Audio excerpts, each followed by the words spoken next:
Here we go then. This is what we've all come to Silverstone for. Ladies and gentlemen, buckle up as we embark on a thrilling journey through the world of F1 racing. With every turn, every screech of tires, and every roar of engines, we are faced with questions that have yet to be answered. And today, we shall answer one of the most intriguing questions of them all. Where does the penalty money go in Formula One? In a sport where milliseconds can mean the difference between victory and defeat, the rules must be followed. But when they aren't, consequences must be faced. Fines, penalties, and a world of uncertainty. But what happens to the money that is collected from these infractions?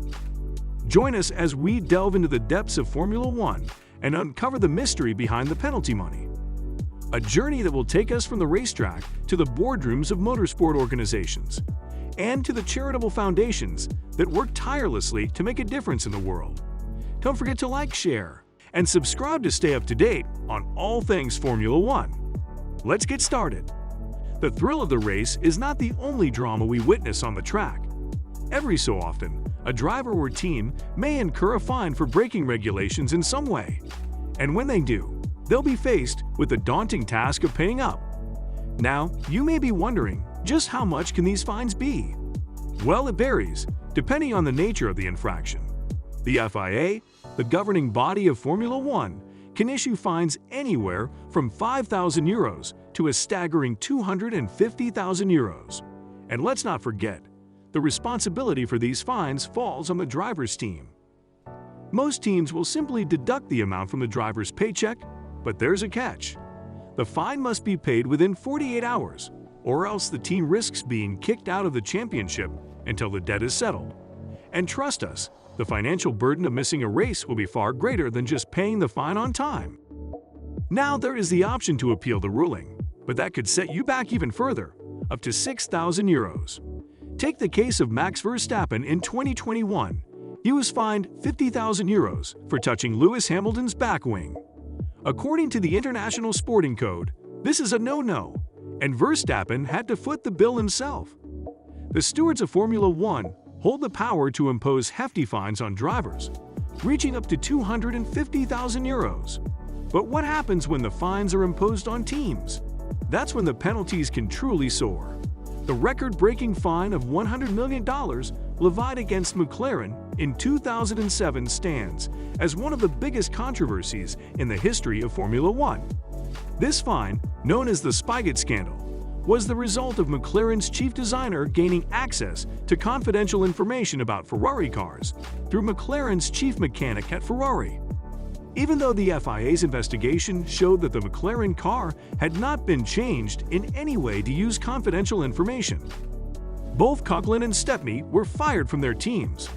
McLaren suffered a massive blow as they were stripped of all their constructor points and faced a fine of $100 million.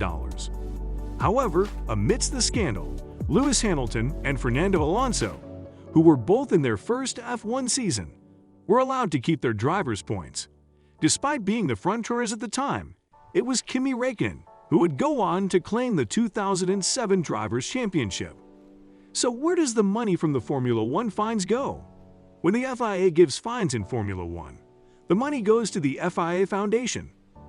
There, the money is split between 3 different projects that aim to promote the sport. The FIA Foundation works to make racing safer, encourage people to use other forms of transportation, and help motorsports grow. One of the most important projects that the FIA Foundation helps with is the Motorsport Safety Development Fund. This fund, which was started in 2008 with some of the money from the Spygate fine, has had a big effect on Formula One racing.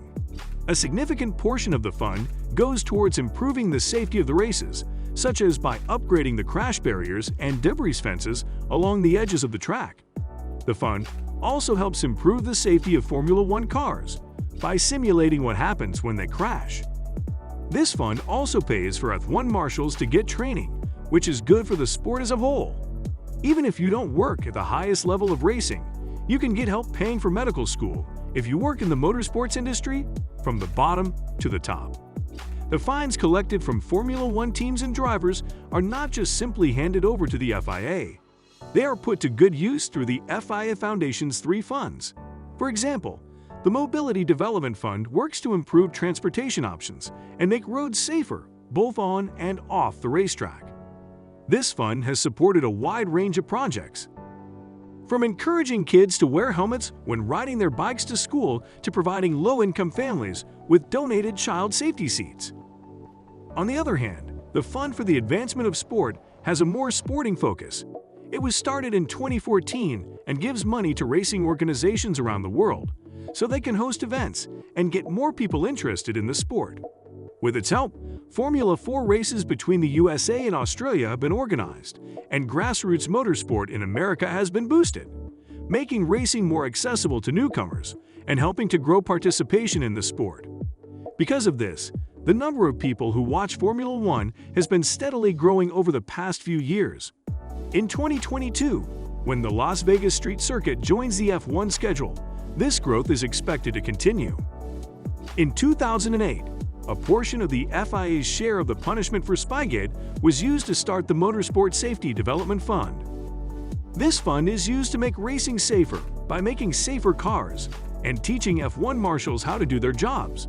It also helps pay for medical school for people who work in the motorsports industry and improves crash barriers and debris fences around Formula 1 races, keeping drivers and spectators safe. In short, the fines collected from Formula 1 are put to good use through the FIA Foundation's funds, helping to promote safety, improve transportation options, and grow the sport at all levels. The story of the highest fine ever imposed on a Formula 1 driver is shrouded in mystery, with limited available data. However, there have been instances of penalties that caused quite a stir, both in terms of time and points. A prime example of such an incident is the 1997 Spanish Grand Prix, in which the legendary driver Michael Schumacher was involved. The Spanish Grand Prix of 1997 was a race to remember, with the championship on the line and the tension high. Jacques Villeneuve made a bold move and overtook Schumacher in the closing stages of the race, putting himself in the lead. But Schumacher wasn't one to back down, and he made an attempt to reclaim the lead. However, his attempt backfired, and he spun out into the gravel, leaving Villeneuve to cross the finish line first and win the championship. After that, there was a disciplinary hearing where the FIA, which is in charge of Formula 1 racing, looked into what happened. After a lot of thought, the FIA decided that Schumacher had hit Villeneuve on purpose. Because of this, Schumacher was kicked out of the Drivers' Championship and lost 78 points for the year.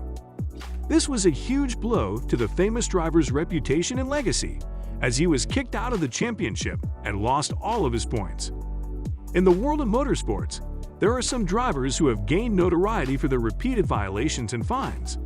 These fines can add up to quite a lot of money.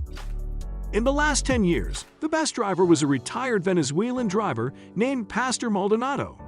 Maldonado drove in 95 Formula 1 races and was fined a total of 130,000 euros. His erratic and often dangerous driving earned him the nickname Crashter, which means crashes. Maldonado's most memorable race was the 2015 Hungarian Grand Prix, where he got 3 different penalties for things like speeding in the pit lane, passing while the safety car was out, and hitting Sergio Perez. As for Perez, he is the current Formula 1 driver with the most fines, which as of April 2022 will cost his teams a total of 113,200 euros. Although not quite as high as Maldonado and Perez, even the best drivers can find themselves facing fines. Lewis Hamilton, a 7-time champion, is ranked 7th with a total of 65,000 euros in fines. Max Verstappen, the 2021 champion, is ranked 10th, mostly because he touched Lewis Hamilton's car during a race in 2021. Thank you for watching this video about where the penalty money in Formula 1 goes. We hope you found it informative and interesting. Don't forget to like, share, and subscribe to stay up to date on all things Formula 1. See you in the next video.